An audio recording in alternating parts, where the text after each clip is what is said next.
How's it going, everyone? Welcome to another video. Today I'll show you how to make a foot-long sub, and it is truly a foot long. This thing's a beast. This video will include the recipe for the bread, the meatballs and the marinara sauce, and the result speaks for itself. I mean, look at this. We're gonna make two of them, but trust me, one of these is way too much for one person. You'll need to lay down for a couple of hours after eating this. But let's get right to it and see what we need. For the bread, we'll need some all-purpose flour, milk, yeast, salt, a bit of sugar, some soft butter, a whole egg, then we'll need an egg yolk mixed with 1 teaspoon of milk for glazing.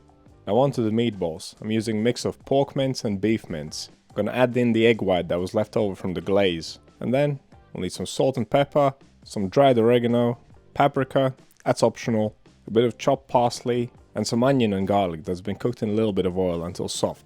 That is all we need for the meatballs. Now onto the sauce. We'll need some tinned tomato. I'm using whole plum tomatoes, but you can use chopped tomatoes. We'll also need some salt, some oregano, a pinch of chili, that's optional, a little bit of olive oil, some onion and garlic, and some fresh basil leaves to finish. And to build the sandwich, we got some spinach, a bit of parmesan, sliced red onion, sliced peppers, and some sliced gouda. Of course, you can use whatever fillings you like. As for the equipment, we'll need a tray with some non-stick paper, a pan for cooking our meatballs, a bowl, pot for the sauce, scales, a dough scraper, a temperature probe, and a brush. And those are all the things we need. So let's start by making the sauce. In a pan on high heat, add the oil, the onions and the garlic, the salt, the oregano, the pinch of chili, then give it all a good mix. And we'll leave this to cook for around 5 minutes, until it's nicely browned. And once you got some good color on there, add the tinned tomatoes, and good quality tinned tomatoes where you want. Don't just use the stuff from the bottom shelf. Now if you got whole plum tomatoes like I do, then break them up a little bit. You want to bring the sauce up to a simmer, then turn the heat down and cook it for 30 minutes. The slow cooking will reduce it down, develop flavor and sweetness. It's pretty good for a quick sauce. So because I use whole plum tomatoes, my sauce is quite chunky. I'm gonna blitz it up with a stick blender. Don't forget about fresh basil leaves. If you don't have a blender, or you want to leave your sauce chunky, then I would suggest using tinned chopped tomatoes and slicing your basil thinly before adding it. You know how it is, there's always 10 ways of doing one thing. By the way, this sauce is perfect for pasta and for your pizza. And if you just want to make meatballs and sauce and have a pasta dinner, it's fine by me. But let's put this aside and continue on with our recipe. Next up, the meatballs. Grab a large bowl, add the onions and the garlic, add the oregano, paprika, salt and pepper, parsley, and the egg white. If you want to, you can use the old granny trick and add 50 grams of soaked bread to this. That will make the meatballs really tender. But unbelievably, I didn't have any bread at home, so I just went with this. And there's nothing wrong with a meatball with a little bit of bite to it. So first mix everything well, and only then add the meat. This way, you'll get an even distribution of ingredients throughout your mix. And make sure you work it together properly. It'll take a minute or so. Now grab your scales with a little plate, so you don't make a mess. Weigh the whole mix and then divide it into 14 equal parts. It ended up being about 45 grams each. Now grab another plate and start dividing. And as you divide them, roll them up. I'm sure most of you have made meatballs before. The reason why we're doing 14 for 2 subs is because exactly 7 fit in one sub. Because this sandwich is so huge, if you want to be a bit more civilized, you can divide the dough into 4, make 4 little subs, and make 16 meatballs instead. So each gets 4 meatballs. That's totally up to you. Now let's cook these up right away. In a pan on medium to high heat, with a little bit of oil, add your meatballs and press them down. You want to increase the surface area for more caramelization. Now leave them to cook for 2 minutes and don't touch them at first. After the first 2 minutes of cooking, flip them over. And they should have started caramelizing nicely by now. After you flip them all over, press them down again. The middle of my pan is quite a lot hotter than the sides. So what I did after 1 minute of cooking, I swapped the meatballs around. And then I left them to cook for 2 more minutes. But regardless of how long it may take in your pan, just make sure they're nicely browned on both sides and then add the sauce. It will most likely start boiling and splattering around. So as soon as you add all of it, cover the pan with a lid, unless you want to repaint your kitchen. Now leave it for a minute until it calms down, then take the lid off because we want to reduce the sauce further. Now turn the meatballs over and baste them with the sauce. We want to coat them properly. And you want to cook them now on low heat for around 10 minutes. Now after 10 minutes of cooking, we can flip them over again and baste them once more. As you can see, the sauce is reducing nicely. And the meatballs are getting caked in it. That's exactly what we want. And we're going to leave them to cook for 10 more minutes. And if you don't want to make bread after this, just get some water on and boil some spaghetti. That's dinner sorted. But come on, this is a bread channel. You know why you're here. Now I made this a day ahead of time, so I left them in a plate to cool down in my fridge. If you want to save some time, make the sauce and the meatballs whilst the dough is proofing. And speaking of the dough, that's the next thing to make. And as ever, we're kneading it by hand, so we use cold milk. This is a very simple bread recipe, there's no special steps. We're going to mix all the ingredients together from the get-go. So grab a large bowl, add the milk, the egg, the yeast, the salt, the sugar, and then mix everything well. You want to dissolve the salt and the sugar and hydrate the yeast. Next thing, add the butter. And make sure the butter is soft, leave it out at room temperature. And finally, add the flour. Now grab your scraper and mix this to a dough.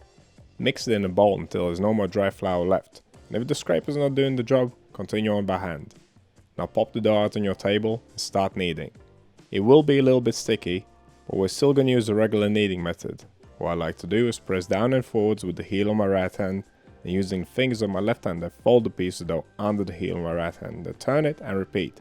And when it gets too sticky, simply scrape it together, scrape it off the table, and scrape it off your hands, and then continue kneading. You want to knead this all together for around 6 minutes.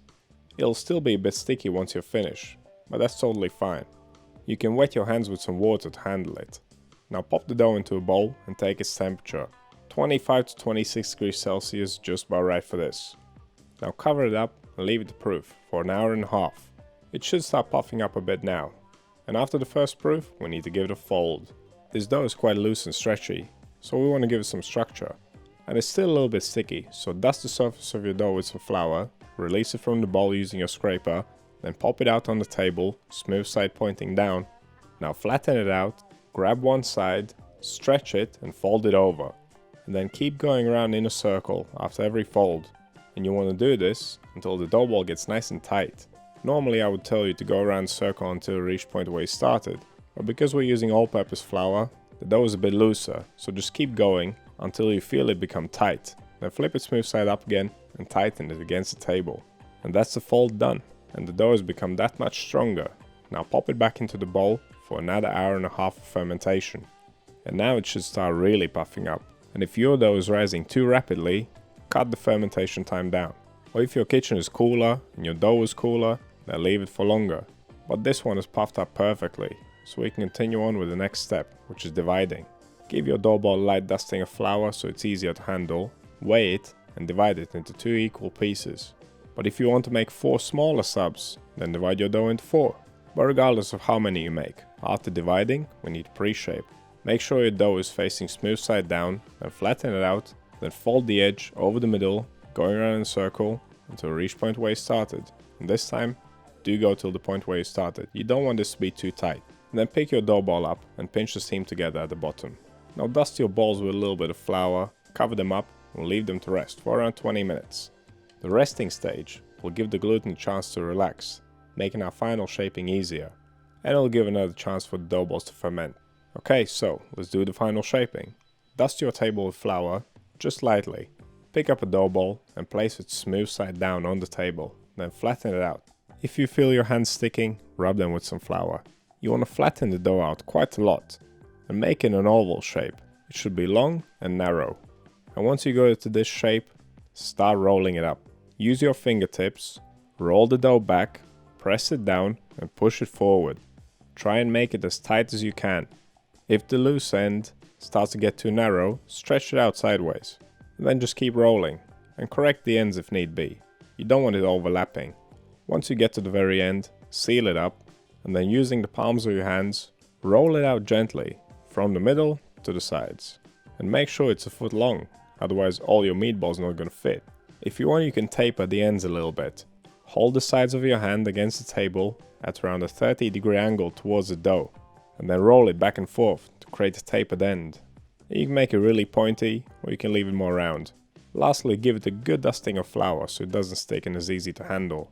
And that's one sub roll done. And it came out pretty well. We got another one to practice on.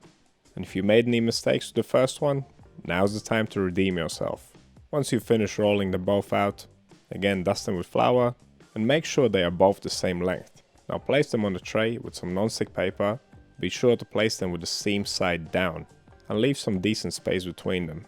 Now we can get these out of the way and clean down the mess. And at this point we can also start preheating the oven, 160 degrees Celsius with a fan on. That's 320 degrees Fahrenheit for my American friends. Dust your subs with a little bit of flour once again. Now cover them up with some cling film, lay it on nice and loose. The final fermentation will depend on the temperature of your kitchen. Around an hour to an hour and a half should do it. Mine took around an hour and a half, and we do want them to puff up quite well before baking. Because we're not scoring them, we don't want them to expand in the oven too much, otherwise they'll burst. Leaving them to ferment until they're nice and big will prevent this. Same goes for burger buns. By the way, you can use this recipe to make awesome burger buns. Now brush them lightly with the egg glaze. One coat will be enough. And don't brush them right down to the paper, because sometimes the egg wash will stick, and it will make the bread tear open as it's rising. Now this is optional, but as a last minute addition, I decided to sprinkle some sesame seeds on them. If you also do this, press them in lightly with the palm of your hand. This will make them stick better. Now pop these bad boys in the oven. They'll take around 20 minutes. And once they're golden brown all over, they're ready. And that's how you make a footlong sub bread. Pretty simple, right? And as I said, you can make burger buns with this recipe. You can make hot dog buns, make some little dinner rolls, whatever floats your boat. They're super soft and light. But let's get these out of the way, because we're not finished yet. There's some meatballs to attend to. I've already warmed them up. I'm going to top them with the cheese now. Give them all a healthy dose of parmesan, and then add the sliced cheese. You can use any cheese you like. I went with Gouda or Gouda, or however you pronounce that. It's nice and light. Now pop these back in to melt the cheese, and there you go. Now we can assemble our sandwich. Grab the bread, slice it open. You can slice it all the way through, or leave it connected on one side. That's up to you. But it does make it easier to handle and pick up if you leave one side connected. Now let's open this bad boy up and look at the crumb. It is so soft and buttery smooth. Now you could toast the inside, perhaps spread it with a bit of butter, but I left it as it was. Now take any spare sauce that was left over and spread it all over the inside of the bread. This will give us an extra flavor kick. And then add any toppings you like. I chose some spinach, some sliced peppers, and some red onions. I can tell you this sandwich was an absolute monster. I finished it, but it was way too much for me. You could easily feed 2 people with one of these. But it's fun sometimes to make these ridiculous creations. But what do you think of this recipe? Let me know down in comments. Have you ever tried one of these from Subway? And if you have any questions or suggestions, also let me know. And check out some more of my videos. I've got loads of delicious stuff like this on my channel. And besides recipes, I also teach bread baking principles, which are far more valuable than recipes. But that's all I have for you today. Thank you for watching, and I'll see you in the next one.